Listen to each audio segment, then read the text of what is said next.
Então, voltando aqui, a gente tem, então, só voltando nessa questão das traqueias, né? A gente tem o organismo aqui, a baratinha, bonitinha, e aí a gente tem o detalhe que ele está dando na traqueia.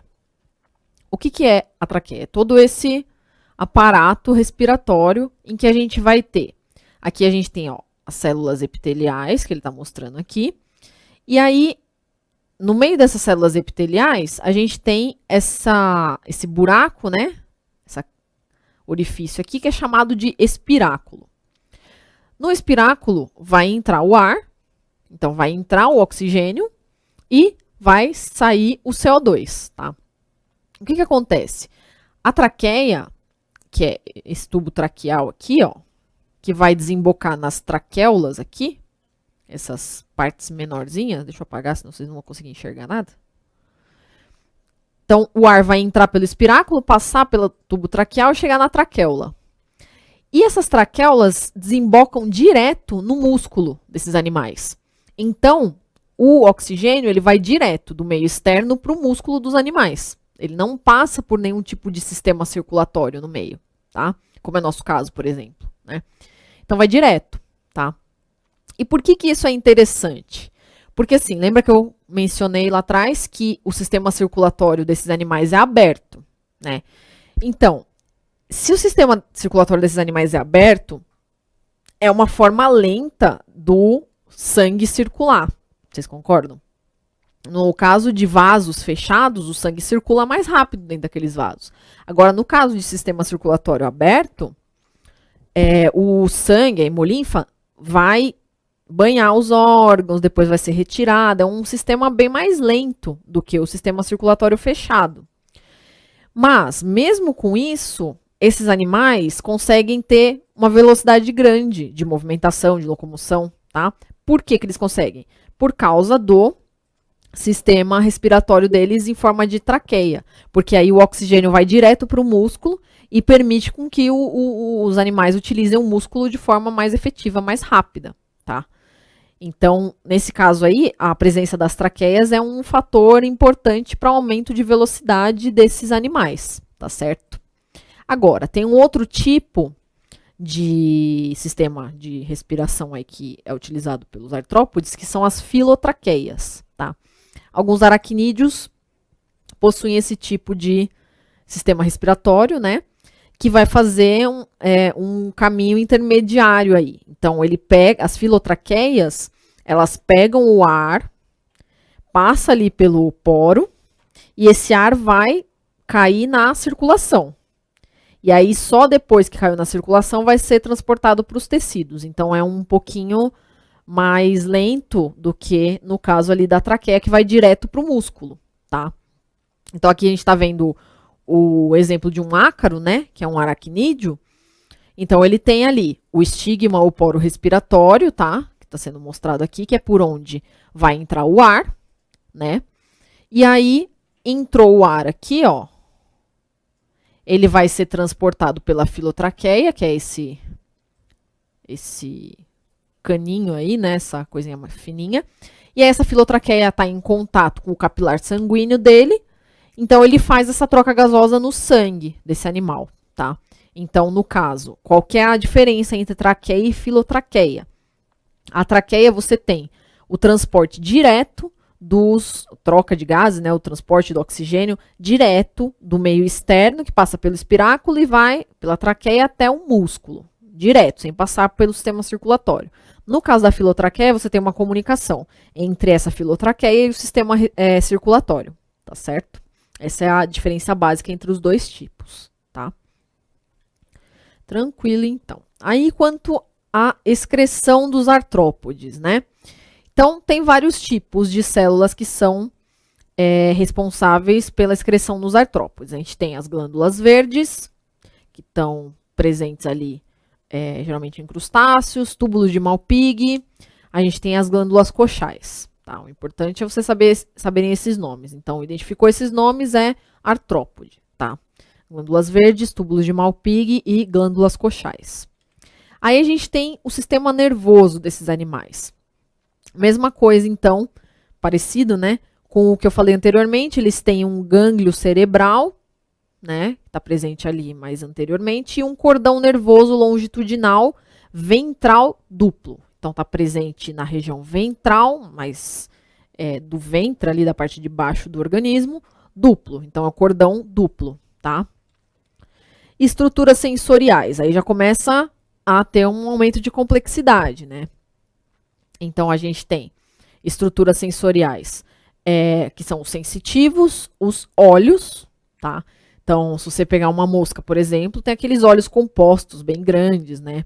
Bem complexos, tá? Órgãos auditivos e antenas, que são responsáveis por olfato e tato, tá? Então, por detecção de substâncias químicas, o olfato, e pelo tato, tá?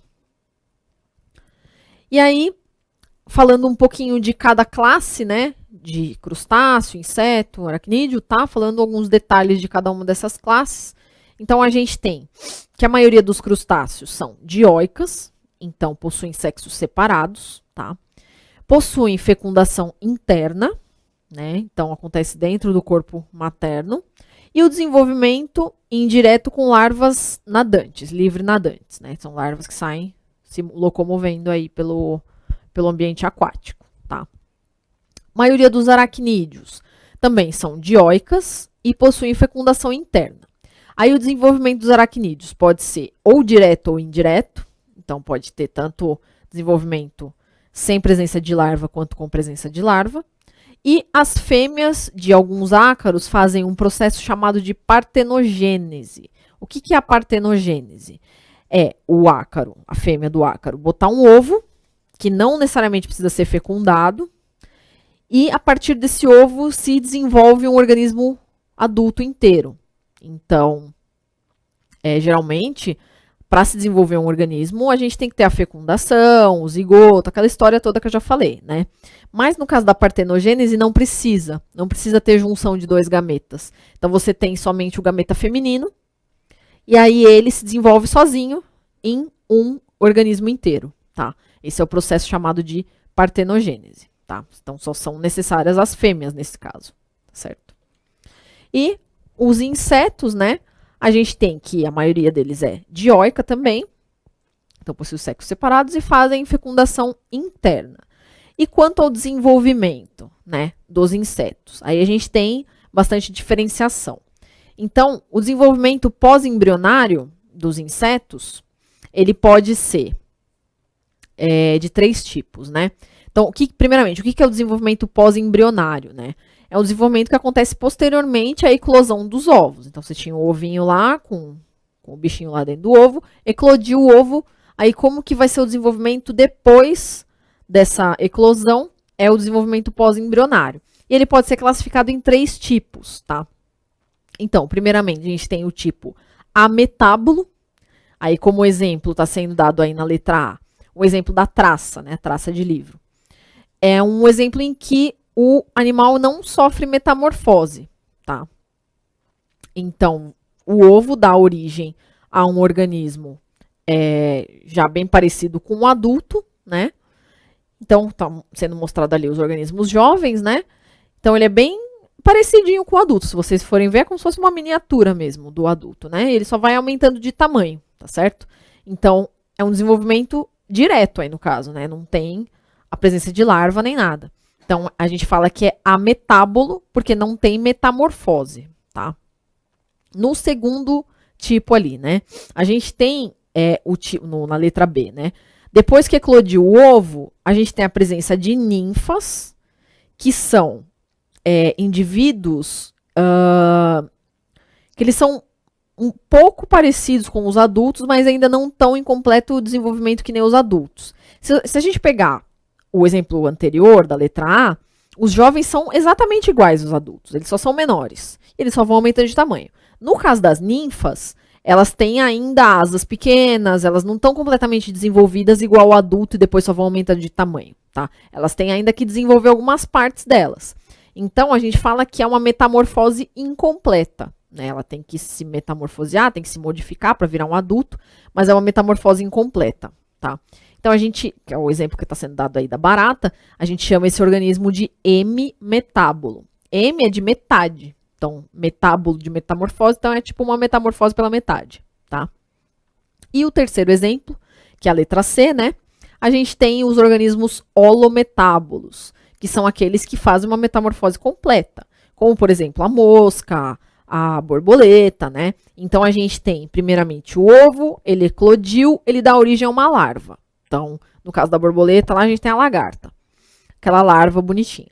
Aí, a larva, ela vai, em determinado estágio do desenvolvimento, ela vai se transformar numa pupa, que ela fica, a larva, ela se movimenta, né? A pupa, ela fica paradinha lá, e aí, dentro daquela pupa, vai acontecer a metamorfose completa. Então, o organismo vai se modificar completamente, porque olha a diferença de uma larva para um adulto, né? É bem diferente a morfologia, o formato. Então, dentro da pupa acontece a metamorfose completa, e aí origina um organismo adulto completamente diferente, como no caso da mosca, da borboleta, tá certo? Então, aí essa classificação a gente chama de holometábolo, né? De completamente aí, uma metamorfose completa, tá certo? Aí a gente vai entrar agora, então, no filo dos moluscos, né? Então, saindo dos artrópodes, que eram os animais bem durinhos, com exoesqueleto rígido, né? A gente entra nos moluscos, que são animais de corpo mole. Daí o nome moluscos, tá? E quais são as estruturas presentes nos moluscos? Geralmente eles têm uma estrutura de cabeça, que é onde estão presentes as estruturas sensitivas, né? Sensoriais. Aí tem o pé ventral. Então, se você pegar, por exemplo, um caramujo, tem a cabecinha do caramujo, tem aquela parte que fica no substrato, que vai se movimentando, que é o pé ventral, que faz a locomoção, né? E dentro da concha do caramujo, a gente tem a massa visceral dorsal. Então, massa visceral no dorso, que possui os órgãos internos daquele caramujo, tá certo? Outra parte importante aí, né, dos moluscos é o manto, tá? O manto, ela é uma parte da epiderme, é uma dobra epidérmica, uma dobra da pele desses animais, que pode secretar a concha. Então, no caso aí do caramujo que eu dei o exemplo anteriormente, tem aquele corpinho dele todo mole e ele tem uma dobra epidérmica, uma parte da epiderme dele ali, que secreta a concha que vai proteger ele ali, tá? Essa dobra epidérmica é chamada de manto, tá? Aí tem uma cavidade, né, presente dentro do manto, então é entre a epiderme desse animal e o manto, a gente tem essa cavidade, que é chamada de cavidade do manto, que é responsável por excretar fezes, urina e produzir gametas, tá certo?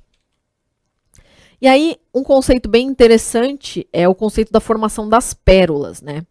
As pérolas são estruturas que são formadas, geralmente, em moluscos bivalves, que são aqueles moluscos que possuem duas conchas, né, que abrem e fecham, tá? Então, tem duas valvas, são bivalves, né? O que acontece para a formação das pérolas? Entre o manto e a concha, então vamos lá, a gente tem a epiderme, a gente tem o manto, que é a dobra epidérmica que eu falei, e depois tem a produção da concha. E aí você tem um espacinho que fica entre o manto e a concha, tá certo? Se entrar alguma partícula de areia ali entre o manto, que é essa parte molinha, e a concha, essa partícula de areia vai começar a ser envolvida por esse manto para proteger o corpo do animal, porque é uma partícula estranha que está ali dentro. Começa a ser envolvida pelo manto, e depois que foi envolvida pelo manto, tem o envolvimento do nácar, né? O nácar é uma parte mais durinha, tá? É uma parte aquela parte durinha da pérola, né? É chamada de nácar, tá? É um revestimento mais calcário, que a gente chama. Então, entrou a partícula de areia entre o manto e a concha. O indivíduo ali, o organismo, percebeu aquilo como uma partícula estranha. Começa a revestir aquilo com o manto e depois aquilo é revestido com o nácar. E fica lisinho, não está incomodando mais, né? Isso daí é a pérola. É como acontece a produção da pérola, tá certo? E aí isso acontece geralmente em moluscos bivalves, tá certo? Aí eu vou dar mais um intervalinho, daqui a pouco eu falo sobre os tipos de moluscos.